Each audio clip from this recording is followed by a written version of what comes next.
প্রধানমন্ত্রী তারেক রহমানের নেতৃত্বাধীন নতুন সরকারের মন্ত্রিসভায় স্থান পেয়েছেন ৩ নারী সদস্য। এরা হলেন আফরোজা খানম রীতা, ফারজানা শারমিন পুতুল ও শামা ওবায়েদ।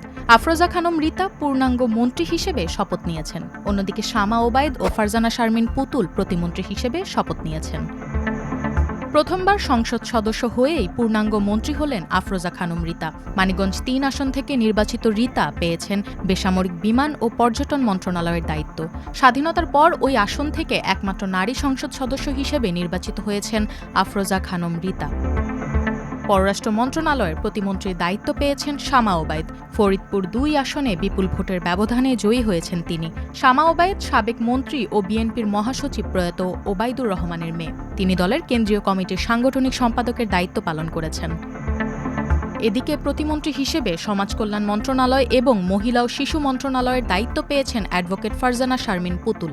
নাটোর ১ আসনে প্রথম নারী ও সর্বকনিষ্ঠ সংসদ সদস্য হিসেবে নির্বাচিত হয়েছেন ফারজানা শারমিন পুতুল। এবারের নির্বাচনে রাজশাহী বিভাগে একমাত্র বিজয়ী নারী প্রার্থী তিনি। পুতুল দীর্ঘ ১৮ বছর পর বিএনপির হারানো আসনটি পুনরুদ্ধার করেছেন। তিনি বিএনপি সরকারের সাবেক যুব ও ক্রীড়া প্রতিমন্ত্রী প্রয়াত ফজলুর রহমান পটলের মেয়ে।